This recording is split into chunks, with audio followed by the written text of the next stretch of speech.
We're here with Stuart Muszynski, who's the president, CEO, founder of Purple America, Project Love, Values in Action, a lot of great organizations.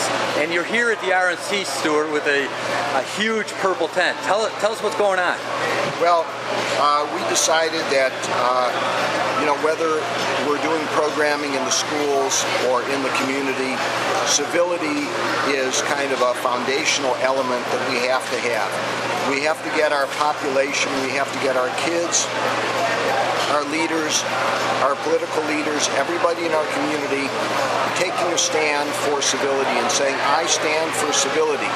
And that's what the Purple Tent is all about. Purple Tent is, we've always had tents in American history. People have come together under a tent to have conversation. And the Purple Tent is the safe space to have dialogue, and it's a blend of the red and the blue, and that's how you get purple. So we're doing this here at the RNC to set an example. We hope that other communities will take our example and have purple tent events, whether they do it with the tent, whether they do it in an office building, whether they do it in a school, to have dialogue about who we are and what we stand for, to bring people together in a civil dialogue so that we understand that the person with the other point of view is not our enemy. That's the example that we have set by politics today, that the other person on the other side is the enemy. They're not the enemy. They have a different point of view. They may be a completely value-centered person, but they're coming at that value from a different perspective. And that's something that we want our young people to understand in school. If we have this civility, incivility that continues bubbling over into anger and horrible things like what occurred in Louisiana and Dallas and other places in our country, then it's not only affecting us big time, but it's affecting setting the right example for our young people. So that's why we are committed to this huge endeavor that we're calling the Purple Tent. I have to ask you, when you think of politics, especially this year, civility is probably not one of the words you would associate with it. What's the reaction with this tough political year and this outreach to civility? It seems so contrary to what's happening out there. Well, it is contrary. I think that it's contrary, but it's catching because it is so contrary. I think that it's not necessarily catching with the politicians yet, but it's catching with the people and the populace. People are fed up with meanness, negativity, and incivility. I mean, we just don't like it. We don't like the negative ads. We don't like the negative environment. We don't like name calling. And the feedback that we've gotten from all over the country, we've gotten calls about the Purple Tent from other organizations, and the feedback that we've gotten is this is its time.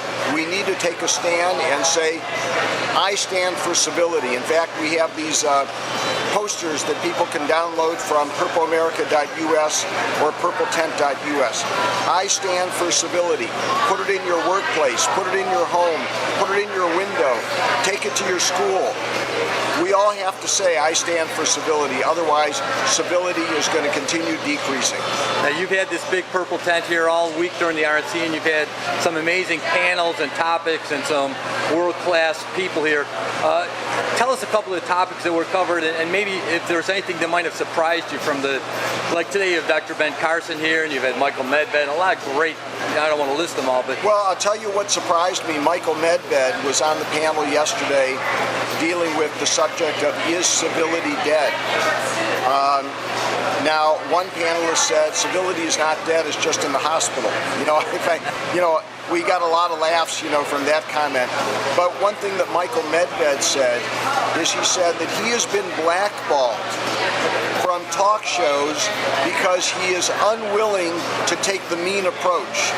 When they call him, they say, we want you to attack so-and-so, and he's refused to do that.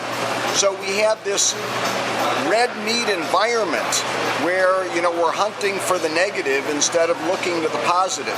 Another thing that surprised me, we had David Pepper, the Ohio chair of the DNC, the Democratic Committee here in Ohio, on a panel yesterday afternoon, and he said that he has realized that we must have civility in politics, but that elections are supercharged, over-caffeinated, that he hasn't focused on the election, but he's focused on counseling the candidate after they've been elected and saying to the candidate, look, you have to be a servant leader.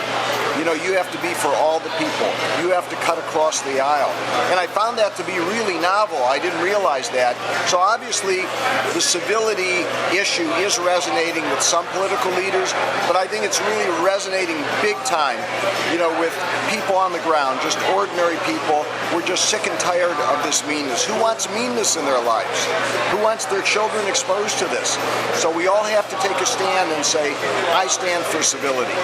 All right, so to find more about this, you can go to purpletent.us or projectlove.us. You can go to projectlove.org, you can go to purpleamerica.us, or you could go to purpletent.us. All right, get ready to stand for civility. Thank you, Stuart. Thank you so much.